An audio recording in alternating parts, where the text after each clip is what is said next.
Hi everyone, today's video I am so excited for because I am doing something that I've been putting off for months now, something that I actually started way back in September and never followed through with because it's the story of my life. But today we are changing that. Today we are committing and I'm going to be digitizing my entire wardrobe ahead of spring. I'm doing this now because I feel like pre-spring is the perfect time. It feels a little bit like spring cleaning, you know, decluttering a little bit, streamlining, curating, and then digitizing my wardrobe so I can make the most of summer outfits. I really want this spring and summer, to make the most of the clothes I have and not get stuck in a rut of wearing the same thing, wearing active wear, wearing leggings, wearing pajamas, that kind of thing when I'm working from home. I want to be really wearing all of my beautiful clothes. I'm really happy with where my wardrobe is at the moment, and I just want to be utilizing my clothing as much as possible. And I figured digitizing it and cataloging it using an app is going to be a really good way to track that, hopefully, and also to kind of see some statistics of how often I'm wearing my pieces, what I wear the most, what I wear the least, what the cost per wear on each item is, that kind of thing. So I'm really excited to get some more data out of my wardrobe. So if, like me, you've been putting this task off, you've seen other people do it, you've wanted to do it, but it just feels like a bit of a mammoth task, because I feel like that is the biggest barrier to entry with this, right? It feels like it's just going to take forever and it's going to be so much work.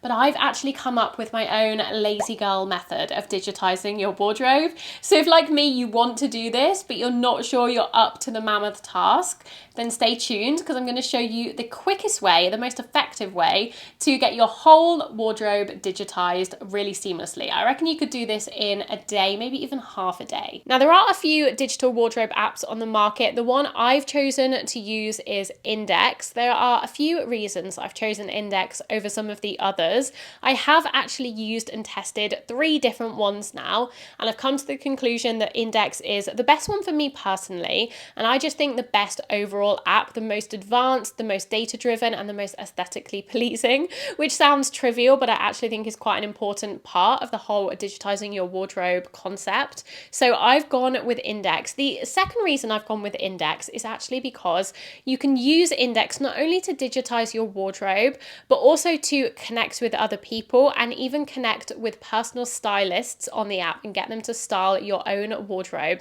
into new outfit combinations you'd never have thought of. And as of today, really excitingly, I'm actually one of those personal stylists. So we're going to talk about digitizing your wardrobe first, because that's the most important task. And that's the one that most people are going to stop at. That's the one that's going to be, you know, enough for most people. But if you do want to go one step further and you want some outfit inspiration from a personal stylist, myself included, or other amazing personal stylists on the app, then you can do that through Indyx. And I'll talk a little bit more about that later. So this is my first tip when it comes to digitizing your wardrobe, is to focus on the season you're about to go into. So as we are about to go into spring, summer, thank God, I'm so happy about it, I'm going to be focusing on those clothes. I'm actually going to be ignoring some of my winter pieces, my really thick, heavy coats, my like winter boots, my scarves, gloves, hats, that kind of thing. I'm not going to bother putting those on the app until we get to that period later on in the year, because I'm not going to be wearing any of those things for 6 months, hopefully, at least.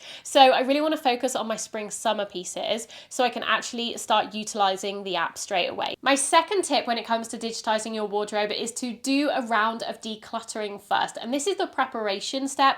This is like step 0 before we actually get into the digitization. It's to declutter and slightly organize your wardrobe ahead of the process. It's just going to make it 10 times easier.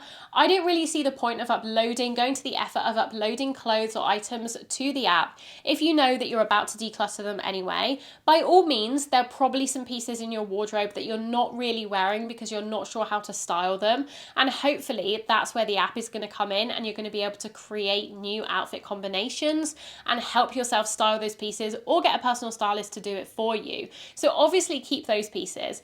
But if you have any items in your wardrobe that have worn out, or they don't fit you anymore, or you never liked them and you're never going to wear them, then declutter those. You don't don't have to sell them or donate them immediately if you haven't got around to that yet, but just put them in a separate pile. Take them out of your wardrobe, put them in a separate pile that you aren't going to upload to Indyx. And you're just reducing the amount of clothes that you're actually going to have to do this process for. The second part of the prep step is just a little bit of organization. Now, you don't have to get things perfect. Done is definitely better than perfect. However, I do think doing this process in a clean environment with, good lighting, so try and do it in the middle of the day, but also try and have your stuff semi-organized beforehand. So when it comes to taking product photos, it's a little bit more of a stress-free process, because I feel like if everything is on the floor of your wardrobe, if everything is unbuttoned, unzipped, really creased, then it just isn't going to be appealing to photograph those things and put them on the app. Whereas if everything is neat, everything is ready to go, everything is where it should be on its hangers or in your drawers, then it's going to make it so much simpler and so much quicker to do the photography, to do the uploading, and you're going to actually be able to see what you have and what needs to get up onto the app before you start. So those are my prep tips. Once you've done both of those things, then we can get into digitizing your pieces. So I said I had a lazy girl method of doing this, and this is how I plan on doing the rest of my wardrobe. So we're going to be using product photos that we find online instead of photographing the pieces ourselves. Now, why do we do this? Well, the main reason being it's easier, it's quicker, it's less effort. You don't have to actually lay the item out yourself, take the picture, make sure it looks neat, and then upload it. You can simply go onto the website you bought it on, or have a look on Google, search Google Lens, and see if you can find a photo of that item. And you may think, well, I got this piece 5 years ago, they're not going to have it on the website anymore, but you would be surprised. Often, even if it isn't for sale on the website, you can find an old picture of it on Google anyway, especially if you remember the name of that item. So if you know the name of your item, for example, I know this bag is called the Justine basket. If I search for Justine basket Suzanne on Google, then I might be able to find the picture, even if this was an old season piece. I mean, this is new, but even if it was an old season piece and they hadn't sold it for years, you can probably find a picture of it on Google anyway. So we're going to do that first. What I would recommend is open up your wardrobe, take a picture of your wardrobe, and take a picture of wherever else you store your clothes, your drawers, even downstairs, like if you've got a coat rack or a coat rail or a shoe rack. Take pictures of all the places where your clothes are stored, and then you won't have to keep going up and referring and thinking, right, what item do I want to search for next? You'll just be able to refer to the pictures on your phone, and then sit on the couch, sit on the sofa, sit on your bed with a cup of tea, with a drink, with a snack, and you can start searching for the items on Google, saving all of the photos, and then we can get to the digitizing portion of it. Okay, so hopefully now you've got all of your photos of most of your items from Google, from the brand's websites. You can even have a look at your email confirmation. Sometimes there's a picture of the item on the email order confirmation from when you originally ordered it. If there are certain items that you haven't been able to find, fear not. You have two options for this. Your first option is to find an image on Google or on a website of a very similar item.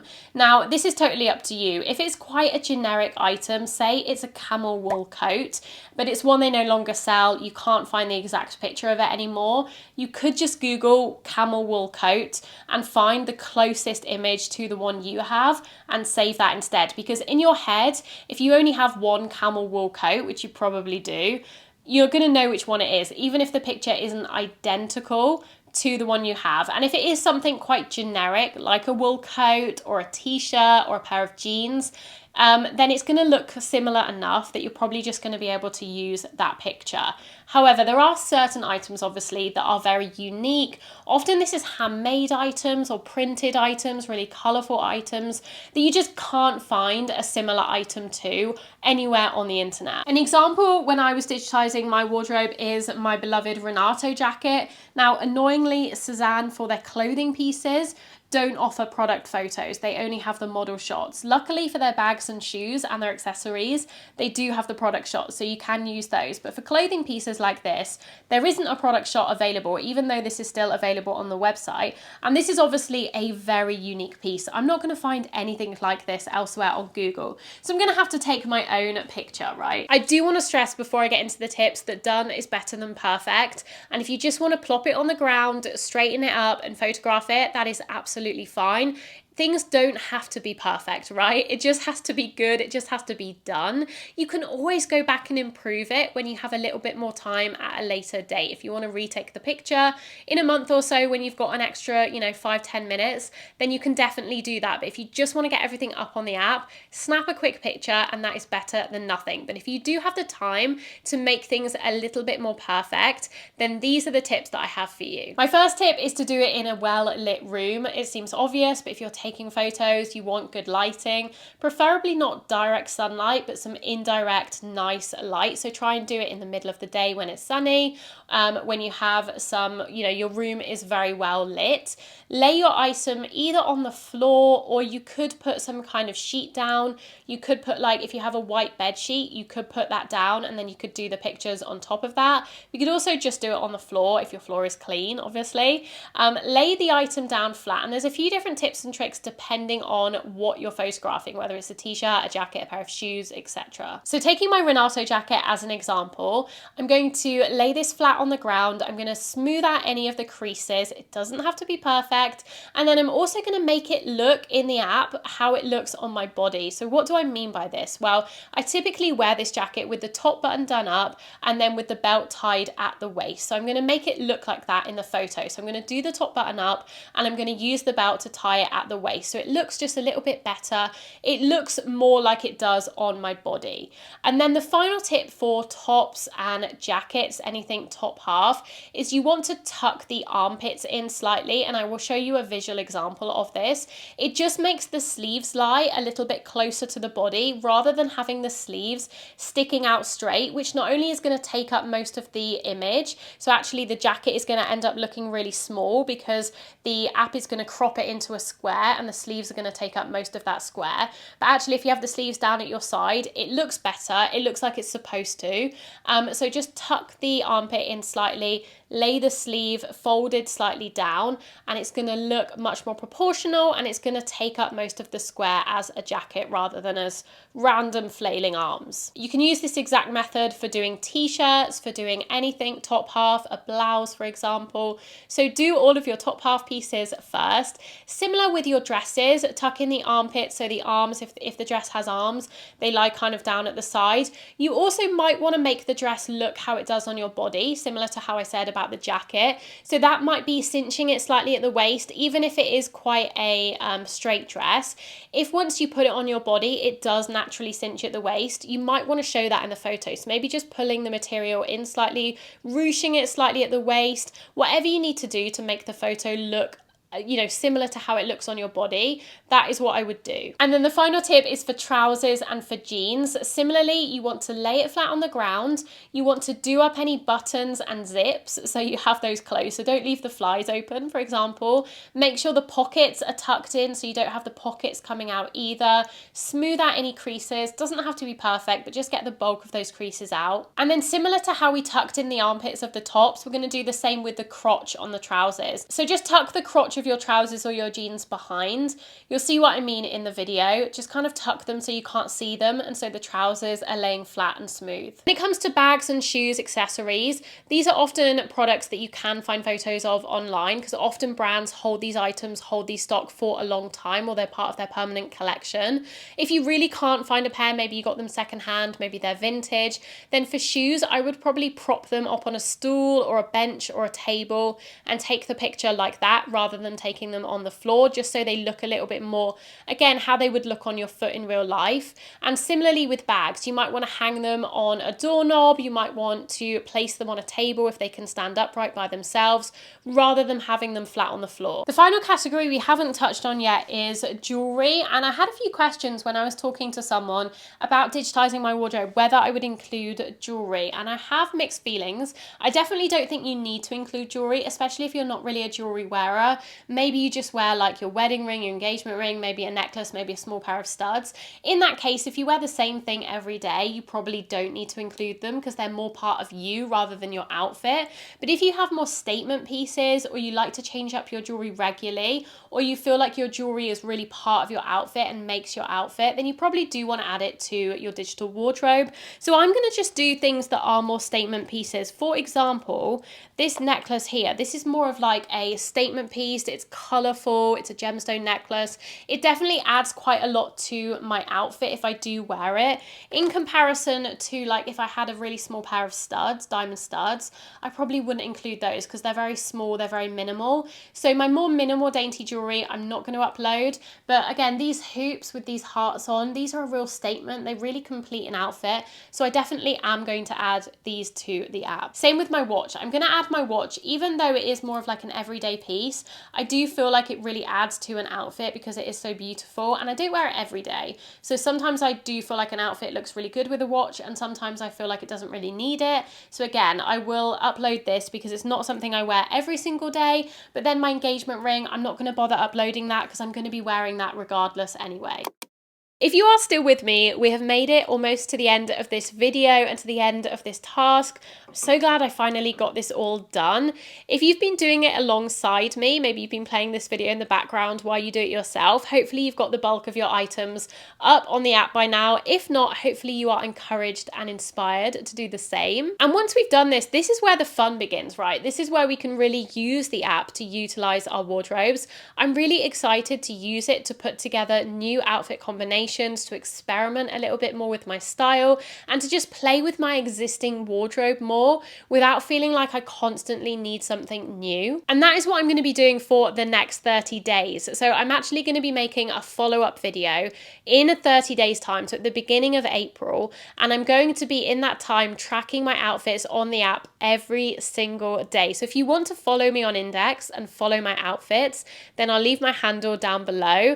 But yeah, I'm going to be doing it for 30 days, and then I'm going to be reflecting on my experience, what I liked, what I didn't like, whether I'm going to be continuing using the app after that 30 days in the next video in this series. And if you do decide to do it along with me and to track your wardrobe for the next 30 days, then you can follow up with me in the next video as well with how you found it in the comment section. So that will be really fun. So I would encourage you, if you already have Indyx or if you're about to do this, try and do it, you know, today or tomorrow in the next few days, and then we can all catalog and track our outfits for the next 30 days, and we can all discuss it in the comment section of the next video and see how we found it. And very excitingly, as I mentioned at the beginning of this video, I'm now available to book as a personal stylist if you would like to on the app. This is kind of one step further. Some people might just want to digitize their wardrobes, and you're going to get so much value out of just doing that. But if you do want to take it one step further, maybe you want an outside perspective, a fresher perspective, someone with a different style or someone with a different, slightly different eye to you to look at your wardrobe and come up with some new fun outfit combinations that you wouldn't have put together yourself, then that's where I might come in. So I will leave the details of that down in the description box. But yeah, you can book that service through Indyx. So I'm very excited to hopefully work with a few of you very soon on there. And the very, very final thing I'm going to say is that you can also follow me on Indyx. As I said, I'm going to be tracking my wardrobe daily, and you can also just have a browse if you're a bit nosy. You can have a browse through my digital wardrobe. Now it's all up there. And also I do have a referral code. This will get you $10 off if you do want to book any personal styling services yourself. It doesn't have to be me. It could be one of the other personal stylists on the app. But if you do want to use that credit towards booking one of them, then my referral code will get you $10 off that. This has been a big video. This has been a long time coming, but I am so glad that I've done it now.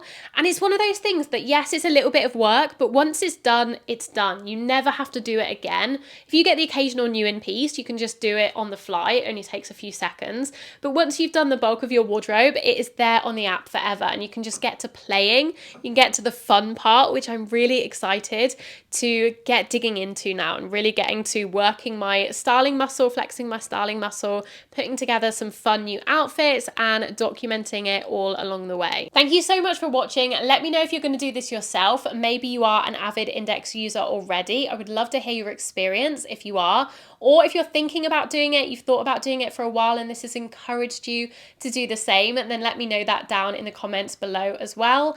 Everything will be linked down below, the link to Indyx, the link to my personal styling services, my referral code, that will all be in the description box for you. I hope you really enjoyed this video. Please do consider giving it a like if you did. I will also leave some videos on screen if you're not done watching. Otherwise, I hope you're all doing really well, and I will see you very soon in my next video. Bye!